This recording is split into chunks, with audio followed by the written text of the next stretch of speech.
꼭 알아야 할 정보와 이슈를 알기 쉽게 풀어드립니다. 대한민국 경제 고수와 함께 투자의 맥을 짚는 KBS 1라디오 경제쇼. 진행의 성기영 아나운서입니다. 4시 20분입니다. 대선 이후 국내 증시가 연일 강세를 보이고 있습니다. 무엇보다 외국인 투자자들의 바이 코리아 현상에 눈에 띄는데요. 골드만삭스도 최근 한국 증시에 대한 투자 의견을 기존의 중립에서 비중 확대로 올리면서 한국은 국내 정치 및 정책 모멘텀이 세계 경기 둔화 리스크를 상쇄할 수 있는 구조를 갖췄다. 이렇게 밝힌 바가 있습니다. 하지만 늘 그렇듯 모든 종목이 오르는 건 아니죠. 네, 이런 상승장에서 내 계좌가 불어나려면 어떤 섹터를 좀 주요하게 봐야 될지, 어떤 점을 주의해야 될지 주요 경제 흐름, 증시 흐름 살펴보겠습니다. 한성대학교 경제학과 겸임 교수이신 김두원 하나증권 주식 애널리스트 스튜디오에 모셨습니다. 반갑습니다. 안녕하세요. 김두원입니다. 안녕하세요. 오늘도 또 올랐어요. 네. 오늘 혹시 좀 조정을 받나 싶었는데 그래도 지금 이제 새 정부 출범 이후 닷새 연속 네. 그 오른 거잖아요. 오른 폭도 굉장히 컸고요. 이게 이제 허니문 랠리라고 하는데 네. 이번에 특히 좀 상승에 대한 기대감이 시장에 큰 것 같습니다. 네. 왜 그런지 좀 하나씩 좀 분석해 봐 주실까요? 일단 최근 주식시장에서 재밌는 단어 중에 하나가 기세가 좋다. 기세. 네. 그게 왜 재밌습니까? 오랜만에 들어보는 것이. 네.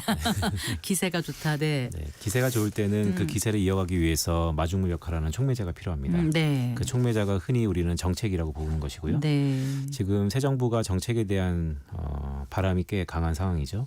따라서 정책은 실제 발표되고 난 다음에는 실물 경제에 미치는 영향이 매우 중요하지만 네. 주식시장에서는 정책이 발표되기 바로 전에 기대감이 네. 흔히 앞에 말씀드렸던 기세와 연동될 수 있기 때문에 네. 매우 중요합니다. 네. 정부가 바뀌었기 때문에 하나하나 민생 각 곳곳에서 정책의 드라이브를 걸고 있는데 네. 우리 실물 경제 측면에서는 추경의 규모가 매우 중요하고요. 주식시장 측면에서는 모두 얘기했던 상법 개정이라든지 네. 자사주 매입이라든지 네. 주주 환원 정책이라든지 등등이 기대감으로 작용하고 있고요.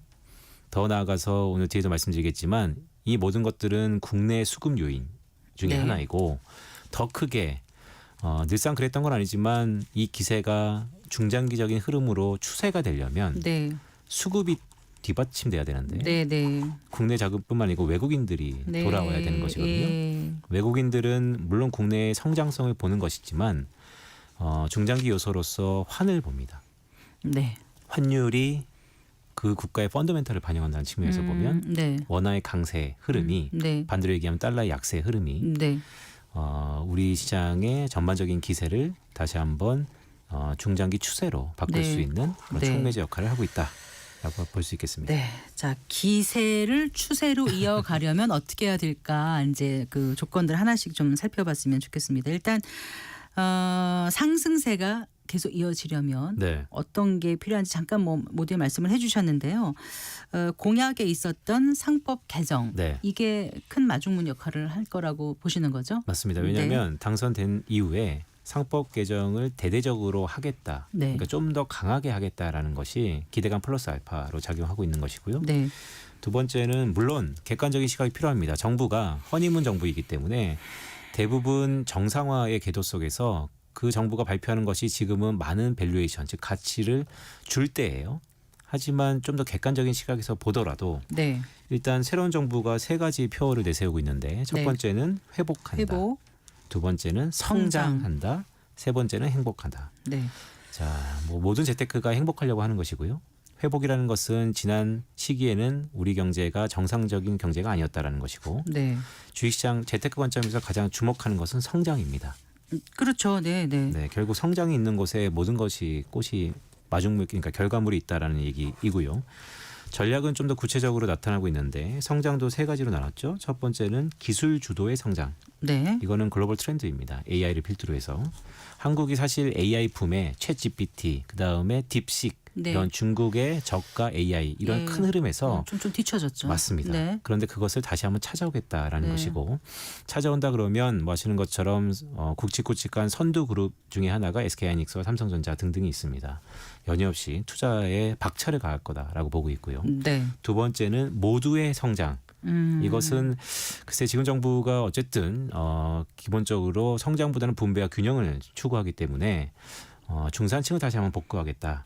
소득 주도의 성장을 다시 한번 복귀하겠다라는 것으로 해석할 수 있을 것 같고 세 번째는 이제 공정한 성장. 흔히 네. 얘기하는 것은 우리는 형평성을 좋아하죠. 하지만 형평성은 결과의 형평이 아닌 기회의 균등이라는 의미에서 동일하게 기업들에게 똑같은 균등한 기회를 주겠다라는 것으로 받아들입니다. 이런 것들이 한 발치 밖에서 외국인 입장에서 보면 뭔가 네. 정상적으로 돌아가는 한국, 더 나아가서 원화의 강세 이런 것들이 네. 최근 주식시장에 긍정적인 요소로 작용하고 있다. 아까 그 상법 개정이 이전보다 더 강하게 나왔다 그러셨잖아요. 네. 강하게 나왔다는 게 할 어떤 것이다. 부분, 강하게 어떤 게 추가된 거죠? 말씀 주셨던 것처럼 원래 상법 개정에 주저 나왔던 것이 이사의 책임. 이사의 책임이라는 것은 기본적으로 계속해서 공약에서 얘기했던 거고 네. 또한 우리 공시제도를 네. 좀 더 전자적으로 하겠다는 것이 네. 기본적인 표명이었는데 네. 이번에 대통령 취임하자마자 이거 외에 좀 더 공격적으로 집중 대대적으로 하겠다. 투표제라든가. 맞습니다. 네. 이제 그런 것들은 근데 구체적으로 좀 나와봐야 되는데 네. 문제는 이전보다 좀 더 강하게 하네 그게 긍정적이다라는 것으로 해석되는 것 같습니다. 네,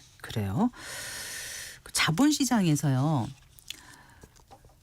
이 주식시장이 네, 상대방이 먹으면 흔히 말하면 네네, 상대방이 많이 가져가면 네, 반대로 그만큼 다른 상대방은 잃는 건가요? 제로섬, 그건가요? 확실한가요? 네, 같이 갈 수 있는 건가요? 버는 사람이 있으면 잃는 사람이 그러니까 이렇게 큰 상승장에서도 있으면. 네, 분명히 잃는 사람은 있을 거 아닙니까? 그렇죠. 네, 그러니까 이게 다 같이 행복할 수 있는지는 잘 모르겠다는 생각이 잠깐 들었는데 네. 이게 기술 혁신이 일어난다든가 전혀 다른 패러다임을 바뀔 때는 네. 다 같이 또 좀 더 버는 쪽으로 갈 수 있는 거 아닌가 싶어서 제가 네. 여쭤봤습니다. 흔히 주식시장을 도박판으로 비유하시는 분들은 네. 한쪽을 가져가면 한쪽은 잃어버린다. 즉 우리가 흔히 얘기하는 제로섬. 그것은 자명하고 사고 파는 것이기 때문에 네. 어떤 사람은 비싸게 파는 것이고 네. 어떤 사람은 싸게 사는 것이고 네. 어떤 사람은 반대로 네. 싸게 파는 것이고 네. 비싸게 사는 것이고 모두 다 행복할 수는 없습니다. 네. 다만 어떤 사람은 계속해서 사는 사람이고 어떤 사람은 계속해서 파는 사람이 아니잖아요. 그렇죠. 네, 샀던 사람이 팔 수도 있고 그렇죠. 팔던 사람이 살 수도 있기 때문에 말씀하셨던 것처럼 우리 모두 행복하려면 기본적으로 이 마켓 사이즈 규모가 커지면 네. 그 가운데서 네. 어떤 사람은 샀어도 네. 다음에는 팔 수 있는 것이죠. 더 벌 수 있는 기회를 가질 수 있다. 맞습니다. 네, 그러니까 규칙과 모든 제도가 뒷받침되면 그게 네. 더 가능해진다. 맞습니다. 파이가 커진다 이런 말씀이신 것 같아요. 맞습니다. 그 블룸버그 통신에 따르면은 이제 그 뭐죠? 그 글로벌 펀드들이 뭐 네. 에버디엔 인베스트먼트, 프랭클린 템플턴 이런 데서 한국 주식에 대한 이제 포트폴리오를 늘리고 전망도 상향 조정했다고 하더라고요.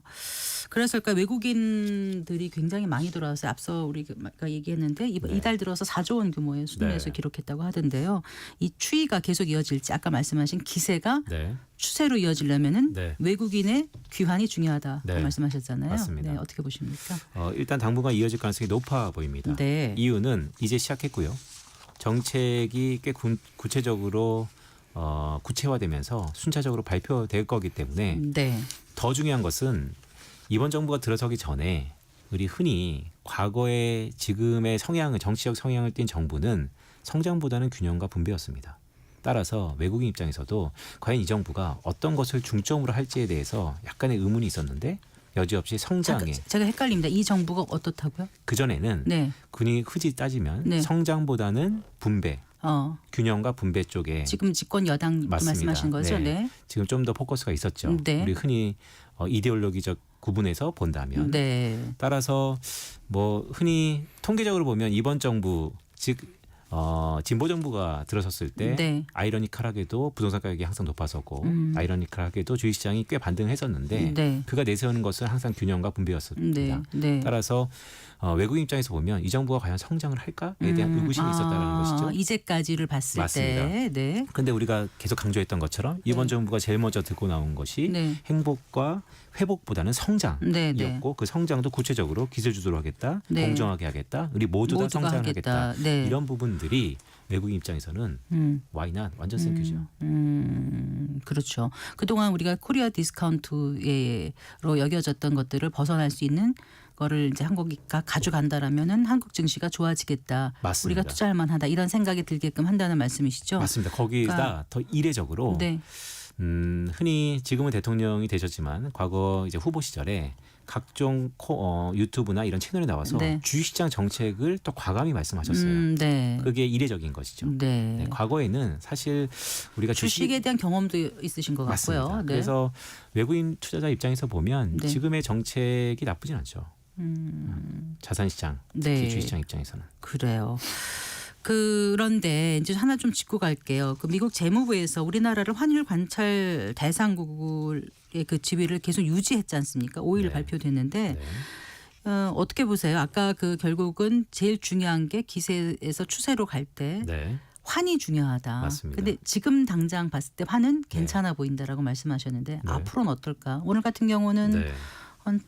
주간 1360 거래 종가가 원 정도에서. 1360원대로 끝난 것 같아요. 일단. 맞습니다. 네, 어떻게 보세요? 환율 흐름은? 큰 얼개에서 네. 그러니까 제가 한 달에 한 번 선교쇼 나오면서 이제 올해 하반기부터는 달러가 약세가 될 가능성이 높다. 과거 공화당 정부의 데이터를 보면 네, 실제 그때 미국이 말씀 그랬다. 주셨어요. 네, 예. 그래서 실제 달러는 피크아웃 되고 있고요. 뭐 그 뒤로는 여러 가지 상황이 있었죠. 미국의 신용등급이 강등됐었고, 미국의 경기 침체에 대한 우려가 있었고, 달러의 지위가 훼손됐었고, 다양한 것들이 있지만 원화 측면에서 보면요, 네. 이번에 관찰 대상국으로 다시 한번 지정됐다는 그러니까요. 거. 네. 그런데 그 조건들이 좀 재밌죠. 미국 재무부는 1년에 2번, 4월과 10월입니다 원래. 그런데 이번에는 2개월 정도 딜레이돼서 이제 발표한 것이고, 미국 자체적인 셈법이 있었겠죠.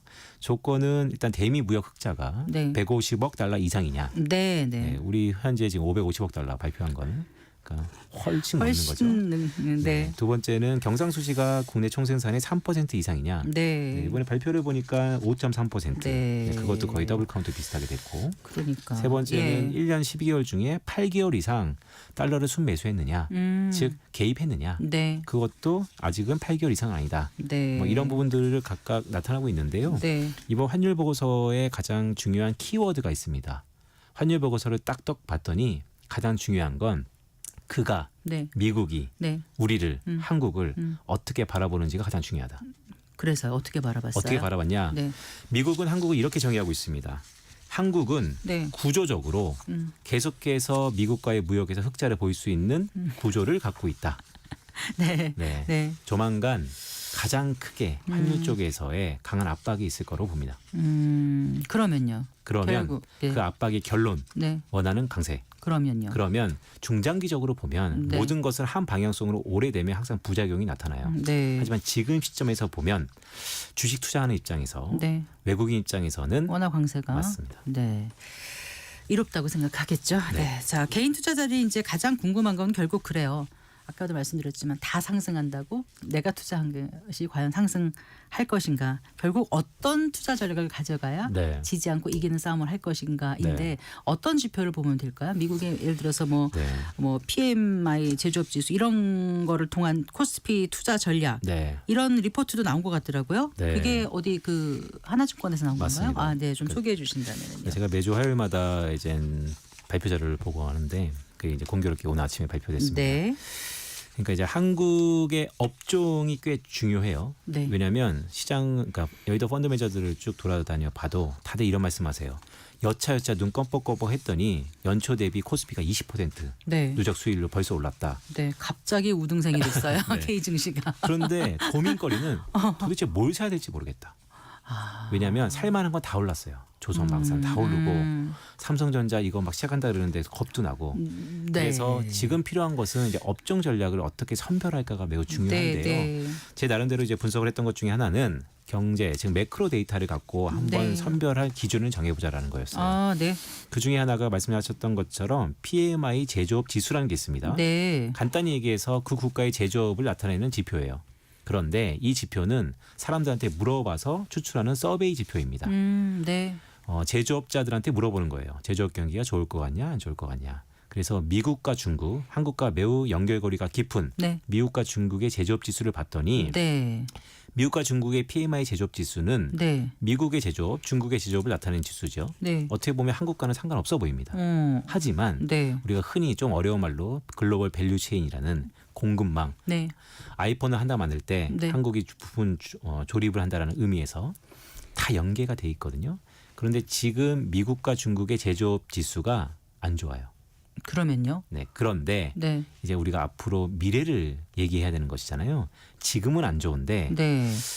머지않아 하반기에 네. 반등할 가능성이 매우 높아 보입니다. 네. 이유는 제조업 지수의 선행 지표들이 있는데요. 네. 그 중에 하나가 신규 주문이라는 게 있어요. 지금 늘고 있군요. 맞습니다. 아, 네. 그래서 당장 뭐 다음 달일지 그 다음 달일지 모르겠으나 올해 하반기 6개월 안에는 턴어라운드 될 가능성이 높다. 네. 그러면 과거에 지금처럼 내려가다가 턴어라운드 됐던 국면이 있습니다. 예, 예. 네, 그 국면이 2009년도에 있었고 2013년에 있었고 아. 2016년에 있었어요. 그때 그러면 주식 시장은 어땠습니까? 맞습니다. 주가는? 그때 코스피가 좋았고요. 아. 그런데 그 안에 업종별로 코스피보다 더 좋았던 업종들이 있습니다. 에너지, 네. 금융, IT. 그게 그대로 이번에 갈까요?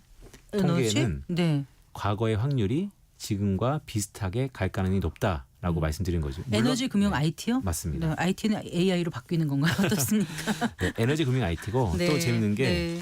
아주 중요한 질문하셨는데 과거의 이 세 번의 패턴 중에 네. 지금하고 매크로 환경이 비슷한 패턴이 있어요. 지금의 매크로 환경은 네. 달러가 약하고 금리 금리는? 인하에 대한 기대. 네. 그게 2009년과 2013년입니다. 아하. 그 두 국면에서는 아하. 소재와 유틸리티라는 업종이 아. 좋았다라는 것이죠. 네. 그렇게 이제 생각을 하고 네. 이 많은 것 중에서 뭘 할지 모를 때 네, 이렇게 매크로적인 어떤 또 과거 데이터를 참고해서 맞습니다. 좀 투자를 하면 네. 실패할 확률이 떨어지고 네, 그러지 않을까라는 맞습니다. 말씀에서 이제 얘기를 해주신 것 같아요. 맞습니다. 그래요. 이제 시간이 많지 않아서 좀 정리를 해볼게요. 그 지금 미국 그 미중 제조업 지수를 예를 들어서 말씀하셨는데 미중 무역 협상의 결과에 따라서 제조업 지수 좀 흔들릴 수도 있지 않을까 이런 생각도 들기도 하고. 네. 어쨌든 뭐든지 시장 확실한 건 아무것도 없습니다. 그리고 맞습니다. 온전히 자기 책임하에 자기 주도적으로 결정하는 거 아니겠습니까? 네. 그래서 어려운 거예요. 투자라는 게. 네, 네. 어떤 점을 좀 조심해야 될지. 네. 네. 개인 투자자들을 위한 네. 투자 전략 끝으로 좀 부탁드리겠습니다. 말씀하셨던 것처럼 변수가 난무하고 어렵기 때문에 보람이 있는 것입니다. 네, 쉬우면 보람이 없죠. 네. 우리는 어려운 걸 해내기 때문에 보람이 있는 것이고요. 이 말씀 좀 드리고 싶습니다. 지금이 분수령이에요. 분수령은 각종 뉴스플로어, 네. 경제 지표가 혼재된 상황입니다. 어떤 건 좋고 어떤 건 안 좋을 거예요. 이럴 때일수록 시그널과 노이즈, 신호와 소음, 네. 그걸 구별해내는 게 네. 참 어려워요. 왜냐하면 전문가라고 자칭타칭하는 사람들의 의견이 네. 같은 걸 두고도 다르게 얘기할 때가 꽤 있거든요. 맞습니다. 네. 그런데 오늘 제가 네. 매크로 지표 중에 하나인 PMI 제조업 지수를 갖고 말씀드렸잖아요. 네. 과거의 통계입니다. 네. 이것은 물론 세상에 완벽하고 절대적인 건 없죠. 하지만 과거의 패턴이 확률을 높인다는 의미에서 저는 시그널, 신호라고 네. 보는 것이고요. 네. 말씀드렸던 것처럼 트럼프가 어떻게 변할지, 지금 캐나다에서의 G7이 어떻게 될지, 네. 또한 미중 간의 협상이 어떻게 될지 이런 거는 제가 볼 땐 다 노이즈입니다. 네. 그래서 어디에 우리가 주목해야 되는지는 네. 결코 변할 가능성이 적은 것들, 네. 확률적으로 데이터에 근거한 투자가 좀 더 적합하지 않을까라는 말씀드리는 것이죠. 알겠습니다. 잘 들었습니다. 고맙습니다. 고맙습니다. 네, 김두원 하나증권 애널리스트와 함께했습니다.